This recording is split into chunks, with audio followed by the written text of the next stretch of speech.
going to be doing primary and secondary colors, just kind of get ourselves in the mood, just a quick basic on mixing. So I have got our Tomotto red, our China blue, and our Turmeric, which is yellow, and that's going to be the basis of all of the colors that we're making.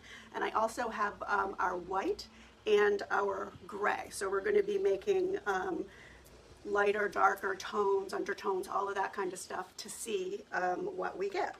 I have done a couple of charts myself, which I will show you after we get going on the basics. So let me just shoot you down.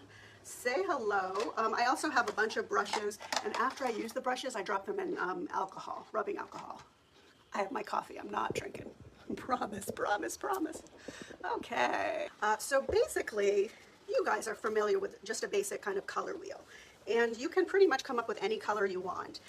I am the kind of person, the kind of learner that needs to play with something to see what's going to work. Like if somebody said to me, we're going to start with our primaries, I'm going to put a drop in while I'm talking here. So actually I'm going to put 2 drops because we're going to be going into this. So 2 drops of red. We're going to do it in a triangle here. You know, so if somebody said to me, how do you get turquoise blue? I can kind of know, but I won't know until I do it, because I just am not, I'm not a trained artist.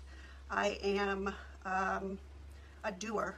It does not look like the same amount as the others. Okay, so we have our red, our blue, and our yellow, and all of the colors are going to be made off of these. So I have to give a shout out to a friend of mine who her name's Brianna. She's from the Crazy Vintage Lady, and she is the paint color mixing queen, and I have learned so much just from watching her paint and mix colors, and it's so relaxing. And I realized that you know, that's where I'm kind of learning the most too, is when I'm doing it. She's the one who is like, just get your brushes out. Whereas I'm kind of impatient, and I'll be like, well, I know it's got to be a mix of these, so I'll dump, dump, dump, and then never be able to repeat. So I've got a new leaf now, and I am trying to keep track of these. I've got my Sharpie here. We're going to write down what I'm getting so that we have some recipes for color. These are just watercolor brushes. I'm just trying not to get them too wet here. All right, so this is just pure right out of the bottle. Beautiful colors. Our ink blue. They'll look a little different when they dry. Okay, so now we're going to mix over here yellow and red, and then yellow and blue. I'm going to keep the and then blue and red is going to go there. So blue and red. This is the hue I already did, is blue and red, and then yellow and red. Now I will say that I think that the what do I want to grab? So this can be the purple. I think that the blue is very dark, and that obviously has, you know, a lot of pigment in it. So that's going to affect how light or dark your colors are going to be. So here we have blue and red. Make purple. And it's a very dark purple because of the pigmentation in the blue. So we could play around by adding some red into that. Let's remember what that is. And then this is going to be our, this should, oh, that's my straight yellow, I think, red. This is my orange.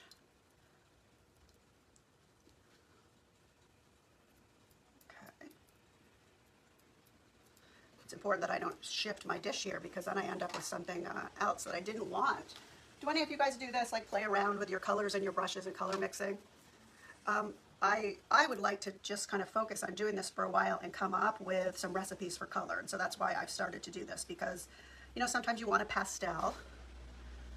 My triangle is a little off here, so this is my green. All right, and see, again, it's very much on the dark side because of that blue. All right, so ideally this would have been more of an even triangle, but I've got my dish there.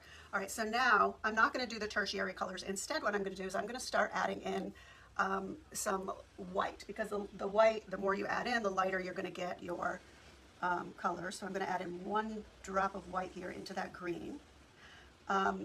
Grays are very pretty too, but sometimes those get a little dark. All right, so now I'm going to start adding a drop of white, although I might need to refresh these colors. So this is a green with a drop of white. Let's add another drop in, or partial of a drop, because now we have less color in there. Now, after you have got the recipes and the colors that you want, you can take your colors and mix them by counting the ratio and dropping them into one of our empty bottles. So that's with 2.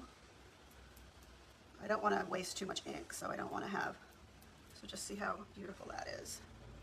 And then, you know, I don't want to mix all of these in bottles now. I want to wait till I have recipes. That's what I'm going for. All right, let's take this purple, this beautiful purple, and put some white into that. So 1 drop, I've got lots of that in here. And I am going to mark this with my Sharpie after so that I have these recipes, because if I don't, I will forget, because I don't remember stuff. I think I'm going to. Just like when you put like your hardware in a really good spot and then you lose it. Yeah, really good spot. Okay. There are, I'm going to put a little bit of white into the primary colors now. A white into the red, drop a white into the blue, a little bit of white into the yellow.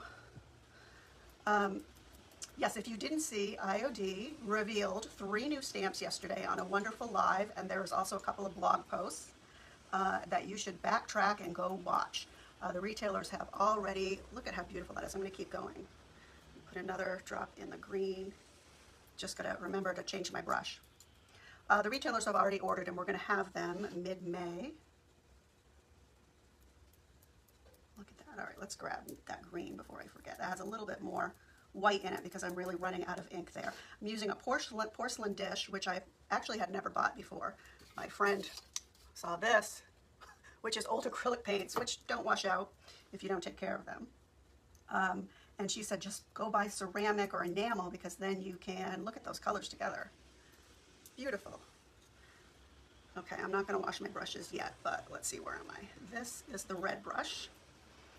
You can tell I'm having to concentrate so I don't like do something silly or stare you away.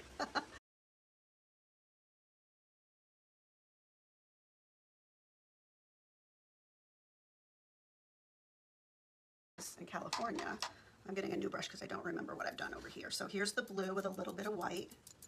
Ooh, that's pretty. So that's a drop of white. Now see how that changed? So if I had maybe mixed this in with the red, should we mix that in with the red? Well, no, let's keep going with the blue because I got all these shades of purple. And we're getting to like a cornflower blue now. 1 more little drop, and then we're going to move along here. And then what I want to do is show you how to how adding the gray changes it, because a lot of things now in design right now, at least, the gray undertones are really hot. Let's do 1 more. And it really just changes kind of the warmth of your color. My circles are getting smaller, so there we go. My ink's soaking right into my pad. Beautiful. Now what have I done now? Now I have this one maybe? Nope, this one. So this is the yellow with a touch of white in it, which is here. Wow, okay, much warmer. I'm going to add white. So this kind of gets my brain going a little bit and helps me kind of think about what, what I might mix. Now, if I like some of these colors, I can go back and say, geez, I wonder what it would look like if I mixed these 2 or these 2. And I'm going to know how many drops of white I need into it. Right now, I feel like that would get confusing. Oh, that's pretty. And so you don't need all of these. You have the tools to do as many colors as you want to do. Let's take the orange and make some lighter orange. And then I'm going to label them, and then we're going to do some grays, and I'll show you what I already did. Ooh, this is looking kind of corally. I did have a little bit of yellow left on my brush. I'm doing a little bit less than a drop because I don't have this exact amount in here because I'm pulling from it, obviously.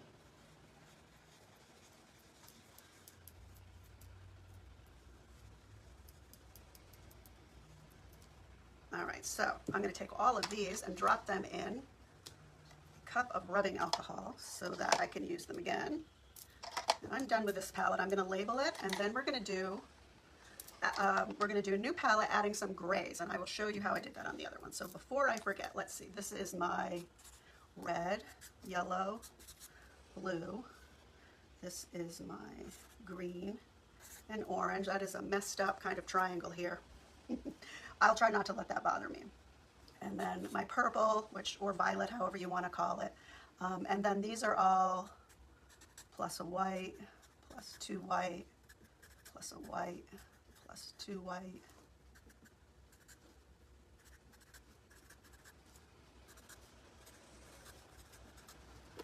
Right, so basically, so if I want to go back, then I know that these are my colors plus 1, 2, 3, 4 whites, plus 1, 2, 3, 4 whites. So I have an idea of how it lightens up. So you can, yes, Erin, unlimited colors. It goes on forever and ever. Here's the part that I found. Now, this is really the basics. You just jump right off of this, okay? Here's the part that I really have to pay attention to, but that I feel like the possibilities are really endless because of the tones. And so basically, if you look at your color wheel and it gives you all of your information, the tone is a color plus gray. And I think it really just changes the warmth. And because I love blue, I'm a blue or green person. I did this in blue. So what I have here, so this is just my purple made from red and blue on the top. So I didn't put the primary, this is the secondary color. And then all the way down here, I added 1 drop of gray, 2 drops of gray, 3 drops of gray. So adding the gray, I eventually started adding white though because the gray was just really darkening it. So this is my purple, my original purple color that we just made on the other chart. And this is with 1 white, 2 whites, 3 whites. This one is with just white, just gray. And then this one, I started adding both so you could see the differences. And a little bit of a stamp because I didn't want to waste. So let's do, awesome. So this was fun and I hope it kind of psychs you up for the stamps that we're getting to. I am planning on doing some ink stamping and then maybe some watercoloring in that, and mixing all the products that we have together because they all just mix and match great, which is why they're being put out the way that they are. So when people are asking me, well, how come there's not this color, that color? I say, well, let's play around and make it. So you can go ahead and make your own. We have empty ink bottles, we have brayers, and we have the pads. And the inks that I used today were all Iron Orchid designs and are available at your local stockist. I'm Michelle from Serendipity House. Would love you to go follow my page. Have a great day. Keep being creative, and I'll see you guys soon. Bye.